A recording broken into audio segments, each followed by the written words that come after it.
एक आदमी ने एक बहुत ही खूबसूरत लड़की से शादी की। शादी के बाद दोनों की जिंदगी बहुत प्यार से गुजर रही थी।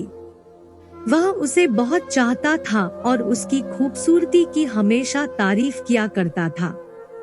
लेकिन कुछ महीनों के बाद लड़की चर्मरोग से ग्रसित हो गई और धीरे धीरे उसकी खूबसूरती जाने लगी।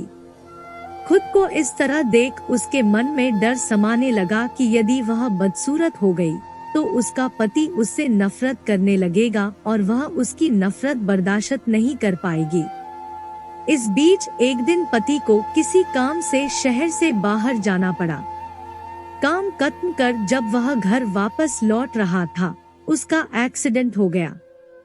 एक्सीडेंट में उसने अपनी दोनों आंखें खो दी। लेकिन इसके बावजूद भी उन दोनों की जिंदगी सामान्य तरीके से आगे बढ़ती रही। समय गुजरता रहा और अपने चर्मरोग के कारण लड़की ने अपनी खूबसूरती पूरी तरह गंवा दी। वह बदसूरत हो गई, लेकिन अंधे पति को इस बारे में कुछ भी पता नहीं था। इसलिए इसका उनके खुशहाल विवाहित जीवन पर कोई प्रभाव नहीं पड़ा। वह उसे उसी तरह प्यार करता रहा। एक दिन उस लड़की की मौत हो गई। पति अब अकेला हो गया था। वह बहुत दुखी था। वह उस शहर को छोड़कर जाना चाहता था। उसने अंतिम संस्कार की सारी क्रियाविधि पूर्ण की और शहर छोड़कर जाने लगा।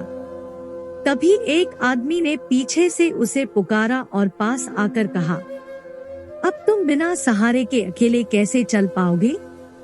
इतने साल तो तुम्हारी पत्नी तुम्हारी मदद किया करती थी। पति ने जवाब दिया, दोस्त, मैं अंधा नहीं हूँ। मैं बस अंधा होने का नाटक कर रहा था, क्योंकि यदि मेरी पत्नी को पता चल जाता कि मैं उसकी बदसूरती देख सकता हूँ, तो यह उसे उसके रोग से ज्यादा दर्द देता। इसलिए मैंने इतने साल अंधे होने का दिखावा किया। वह बहुत अच्छी पत्नी थी। मैं बस उसे खुश रखना चाहता था। सीख, खुश रहने के लिए हमें भी एक दूसरे की कमियों के प्रति आंखें बंद कर लेनी चाहिए और उन कमियों को नजरअंदाज कर देना चाहिए। तो दोस्तों, ये थी आज की कहानी। आप लोगों को ये कहानी कैसी लगी हमें कमेंट करके जरूर बताएं।